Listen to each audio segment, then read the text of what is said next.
We've made the decision to have Target be Target for all. We started a long time ago, actually, by getting sued by the National Federation of the Blind.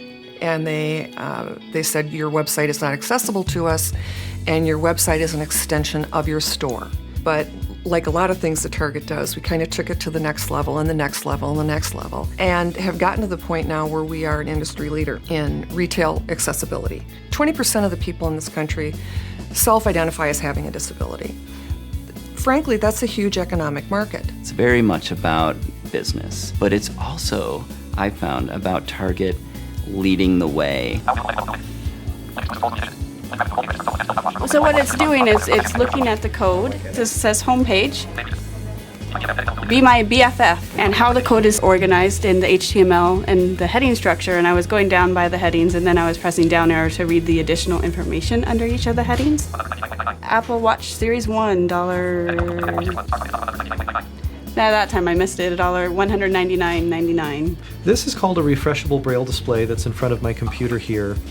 I can actually turn off the speech altogether and just read through what's on the screen. So Valentine's Day, Be My BFF. And I can read any text and navigate pretty much anything on the screen, but I can do it all in braille. It's the same exact experience that you would get, the same page, but we just access it in a slightly different way. We don't create a separate website or a separate mobile application, primarily because it's not necessary. Technology affords us the ability to deliver that stuff. The iPhone is really unique in that it's one of the most, if not the most accessible devices on the market today. If you have an iPhone in your pocket right now, you can turn on all these accessibility features. You can make the screen bigger, you can make the text bigger, you can turn on voiceover. Anywhere on the iPhone, you can access a menu that will change what kinds of things you can use in here.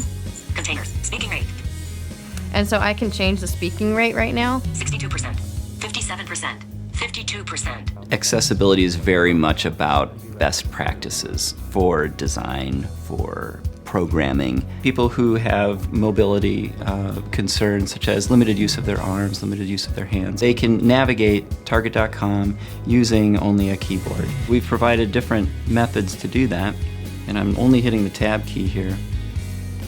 Watch focus go all the way down the page, kind of top to bottom, left to right. So it's an alternating black and white line. It seems really simple, but it's super effective. While we're including accessibility, it makes Target.com more searchable because we're including live text. Or we're including a transcript of what's going on in a video. Google can't search a video, but it can search a PDF transcript. These things that we build speak for themselves. They need to speak for themselves. That's why it's so critical. We are literally leading the way in this retail space. We're helping Target access the guests just as much as we're helping the guests access Target.com.